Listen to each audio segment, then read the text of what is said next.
Hello to our support fibro friends. Welcome to all our fibromyalgia warriors around the world. We have a very special guest today, and I'm super excited to welcome Julie Ryan from Counting My Spoons. She's also a chronic illness blogger. I've been following her blog for some time now, and I got to meet her in 2016. She's been an inspiration for the beginning stages of support fibro and the need to support our fibromyalgia advocates. Julie is joining us from Alabama today. Welcome, Julie. Yes, let's welcome all of Alabama. We should, though. I can't believe it's 2016. That feels like it's so long ago, but it just feels like, like last week almost. So I can't believe it's been that long. I know. I showed up. I showed up in your area with purple hair and asking you all kinds of questions about fibromyalgia advocacy and blogging and the next thing. So Julie was definitely a rock star, and I was like, who is this stranger? But accepted me. So I appreciate that. Oh, there's nothing not to accept. So we had a blast, and I would welcome you back anytime. Well, Julie, I'd love for all our support fibro friends to get to know you better. So please tell us a little bit about your health journey. So the big one's fibromyalgia. I was diagnosed with that in 2010. Prior to that, I was already dealing with chronic migraines a couple of different times. I've had migraines pretty much throughout my life. And TMJ, had been undergoing TMJ treatment since 2008. So fibromyalgia hit and was totally down with that for a couple of years, just really couldn't do anything. And then after about 2 years of trying all the meds and waiting for doctors to give me answers, I gave up on doctors and said, I'm going to just try anything that I can. And so that basically meant diet and lifestyle change. And that was finally what did it. That was what really changed my life from being stuck on the couch, unable to really do anything, to living again. And, I still obviously have chronic illness. Fibro still jumps up and bites me in the butt occasionally. I also have endometriosis and a few other things that, cause me issues. But overall, I'm able to live and enjoy life again. And that's what's, I just appreciate what you have on your blog so much, and bringing in the story of everything that you've gone through. And looking at your Facebook page, I noticed that living an inspired life with chronic illness. I just love that expression. So what's one takeaway that you've learned that has helped you live an inspired life? Takeaways are so difficult. I think to me, it's really just about keeping going regardless. So you can't allow the illness to control your life. You've got to finally take control of it and keep going and find what's going to inspire you. So for me, it's been writing and blogging, and honestly, without the illnesses, I wouldn't be doing all of that, but they definitely inspire me to keep going. So I think really the big takeaway is find that thing, whether it's family or an activity, some way that you feel like you have a purpose. Find that purpose, and that's what's going to keep you going. And when we talk about purpose, I think a lot of our community is looking for that. And we've interviewed some other bloggers, and we have some more coming up, and they just get really inspired by sharing with the blogging community. And I know that, like we mentioned, Counting My Spoons. So what inspired you to get started with Counting My Spoons? I wrote generally, like I had like a little personal blog on LiveJournal, back before I got sick, and I would just share, whatever was going on in my life. And when I got sick, I didn't want to overwhelm my friends on there with just all the illness stuff. But I wanted to be able to share, the bits and pieces that I found, the information, the articles and whatnot. So that was kind of where the blog itself came from. And then, the name Counting My Spoons, for those who don't know, it comes from the spoon theory by Christine Miserandino. Basically just something that she wrote up to try to explain what it's like to live with that variable energy that we have with chronic illness. So if you aren't familiar with that, I highly suggest Googling spoon theory and reading it. Do you have any advice for new bloggers coming in when it comes to being part of the chronic illness community? Blog your story. Don't, I think that the thing that worries me the most is when I see people who come in and they think, that blogging is going to be an answer to their financial woes. And, you can make money blogging, but it takes a lot of work and a lot of time. And the time and energy, that's generally where we tend to be lacking. So, I can't suggest doing it as a way to, fill that income void, but do it as a way to feel like you're speaking, that you have a voice. Put your story out there, share what's important to you. Don't try to be anybody else. Don't, look around and be like, well, everybody else is blogging about this or everybody else is doing this. Write what's important to you.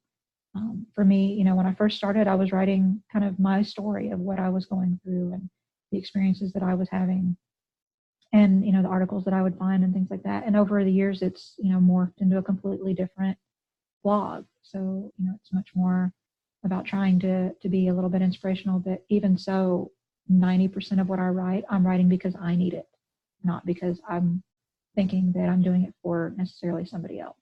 And, the hope is that if I need it, that somebody else does. And that generally tends to be the case. It is the case, and I can verify that because I just enjoy your blog so much. It helped early on, and just all the articles you have written, different tools that you used. I was amazed. So when I got to meet you, you had all these tools that you were using and giving advice and sharing that and stuff, and I really appreciated it. I really needed it at the time to understand what it was like to sort of go on a journey to feel better and set boundaries and learn these things. Do you mind sharing some of your favorite fibromyalgia tools or just health tools in general? There's physical tools, and probably my favorite actual like physical thing is the Oscar Pulse. So I've got mine right here.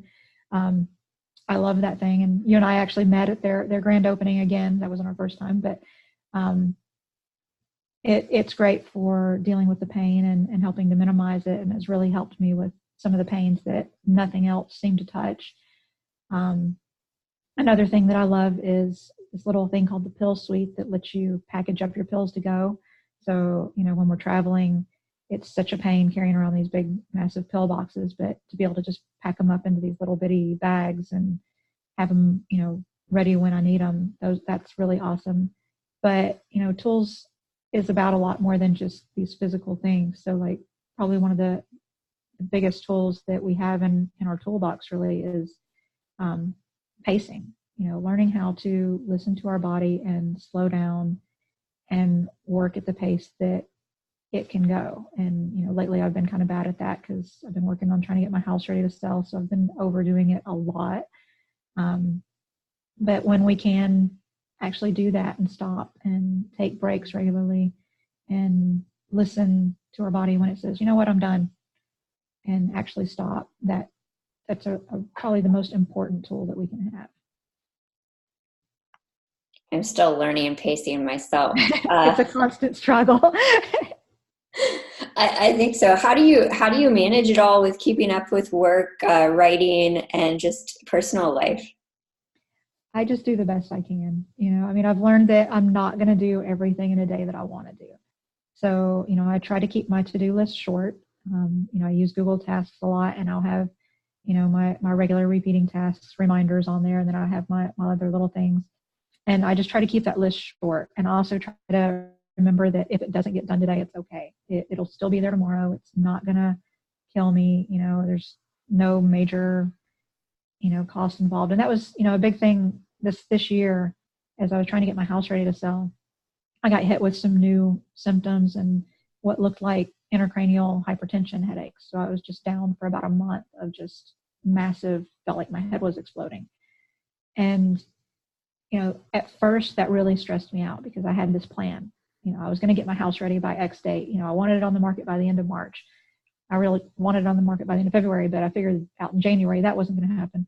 So, it kept getting put off. And I finally just had to realize that, it didn't matter. it was going to happen when it happened. And that's one of those things that I try to remember in life, is that things happen when they're supposed to happen. So if I don't get it done today, it's okay. It'll be there. It'll get done when it needs to get done. And those are perfect words of wisdom for us in the chronic illness community, for sure.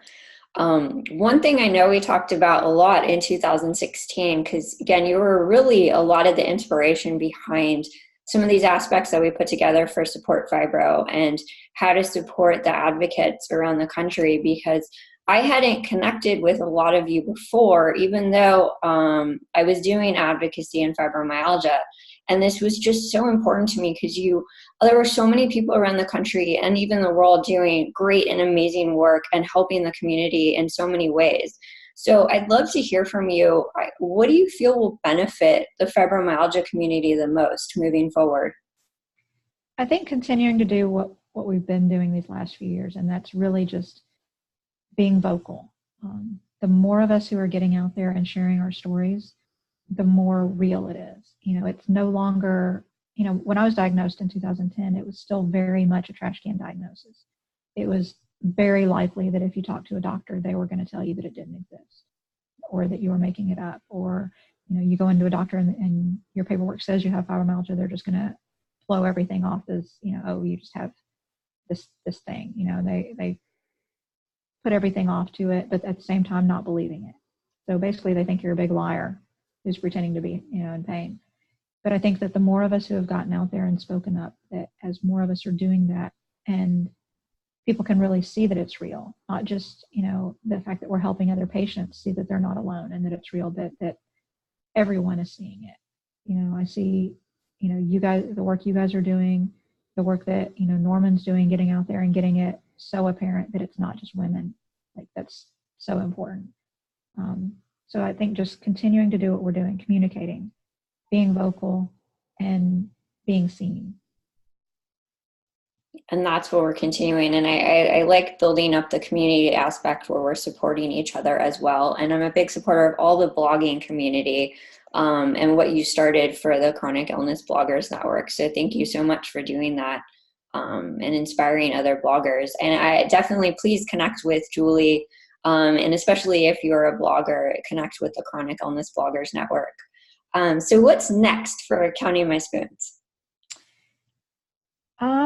I don't know. Right now, I'm just trying to get everything back in order because I've been kind of AWOL for a couple of months. Hopefully, what's next for me is that I get my house sold, and my goal is to get a little RV and start traveling a bit. So maybe expand from just counting my spoons to, my chronic journey, which is, the next phase of my life, hopefully, and just keep on trucking. I want to see you in the RV and meet up on the road. So we'll have to coordinate that. Definitely. I know there's been some comments, so maybe we just give some people some shout outs. You mentioned Norman. I know Rick's here, Estella, the gaming dad. So Ted, we definitely want to do an interview with Ted and the gaming dad. So I think all of us connected together is important for what's going on today. So I appreciate, Julie, you being on with us. And how can our listeners connect with you? Obviously, they can visit my blog at countingmyspoons.com. I'm on Facebook, Counting My Spoons again, and we also have a little private group there as well, same name, offshoot from the page. And that's been a great little community to, again, keep people inspired and keep people positive. So, we're not drowning in our sorrows. And then, I'm on Twitter at Drunkity2000, DRUNKITTY 2000. Don't ask. And Instagram is Counting My Spoons. So all of those, and you can always email me at julie@countingmyspoons.com. That's fantastic. Thank you so much for doing this interview with us. We always appreciate your time. Do you have any last sort of advice or words for our fibromyalgia community before we sign off? Just stay positive and keep doing the things that you need to do, and feel free to connect with me and continue to raise awareness, not just through this month, but throughout the year. Well, we're going to continue on with awareness and advocacy and all the education. So be sure to check out Julie's blog. There's a lot of great information in there. Oscar, we are both fans of. So I know Julie has all the reviews there as well and much, much more. Tomorrow you'll be hearing from Beth Day. So we're excited for that interview. Thank you again, Julie. And thank you for everyone out there, our Support Fibro friends, for listening. We will see you tomorrow. Bye. Bye.